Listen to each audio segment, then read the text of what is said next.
I'm here with Mike Harris, Olympic silver medalist and CBC Sports curling commentator. Mike, thank you so much for joining us today, answering a few questions for the guys down in the den. Yeah, my pleasure. Good, happy to be here.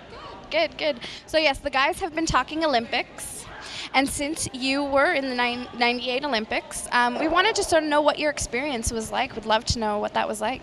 Well, I guess for a curler, I mean, you always, when you go to one of these events, you're always kind of the big show in town. You go to the Brier, the Scott Turner Hearts, or the Olympic Trials. For my case, you're the only show in town. And with the Olympics, it was so great to be part of a bigger team, and really life altering for me. I mean, something I never really dreamed about. Curling wasn't part of the Olympic program when I started curling, but for all the kids now, it is, and you're trying to work your way to this Olympic goal. So it was a kind of a nice bonus. We were always trying to justify ourselves as trying to find a way to win a Canadian championship, and for us, it happened to be getting to Nagano. So it was great to meet all the other athletes and the opening ceremonies and the lighting of the flame and everything. That was kind of it was special. It really was. Yeah, it was great.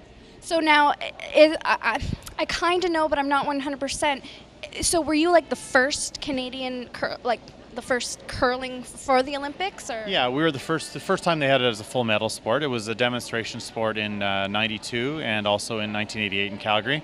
So, but it was the first year it was accepted as a full medal sport. So that was thrilled. Yeah, so it's kind of nice to sort of be the first out there. It is. Yeah, nice. So you were up against a pretty tough Swiss team. What was that? What was that like? Well, I was really, really sick for the final, which was too bad. I had ended up being a viral pneumonia, and it's not something who knows? I mean, a couple of the other athletes, a couple of the curlers, actually, a couple of ladies on the women's team actually got sick middle of the week, and I happened to be sick on the final, which was a bit of a drag. And at the time, when you're going through it, it's really tough. I was sick a little bit for the semi as well, and we won that fairly handily. But it was. Do you wish you hadn't played well?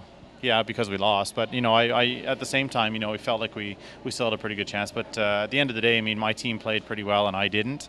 But it's now 11 years later, and the worst moment was right when it happened, and it's getting better every day since. So the more I look back at it, the better it is, sort of thing. Good. And I mean, second, that's. It's okay. Yeah, it's okay. Yeah, for sure. Nice silver. Now, guys want to know, where do you keep that silver medal? Well, right now in my household, it sits right next to my daughter and son's little soccer medals, and actually underneath them usually, because they weren't alive when it happened, and whatever. That's that Olympic medal. It's been sitting around for years. So, but it's nowhere special. Just kind of on a shelf for us. And as I said, my kids don't know any different from it, and it's in its rightful place. Let's say that. Very important question to ask about Olympics, and whether or not you think that professionals should be competing in the Olympic Games, in the Olympic. Well, I guess it's the age-old story. I think when the Olympics was first formed, it was the purest of the pure sports, that type of thing, and now it's at a point where they're looking for the best of the best. And I think professionals should be playing. It's curling's one thing. I mean, you think there's a lot of talk about professional curling, all this sorts. I mean, at the end of the day, all the top curling teams all have day jobs. Professional curlers are making $25,000 a year if they have a great, fantastic year, and I don't think it applies so much to curling. But when you talk about the hockey players and everything else, why not? I mean, the whole IOC movement now makes billions of dollars, right? So why not allow athletes who are making some money into the games? That's just my opinion. No, for sure. Now, I also know. I mean, you don't curl full time. You also teach golfing. Yes. So, who's better, Mike Harris the golfer or Mike Harris the curler? Well, I tell you, if I could make, relative speaking, to what Tiger's making, I would be better off curling, because I know where I fit in the world of curling and where I fit in the world of golf. But golf's a great profession. I really love it. I mean, I'm a club pro. I like teaching golf. I like taking care of my members, and it's a nice career for me. Really, it's a good mix with the curling too. Yeah.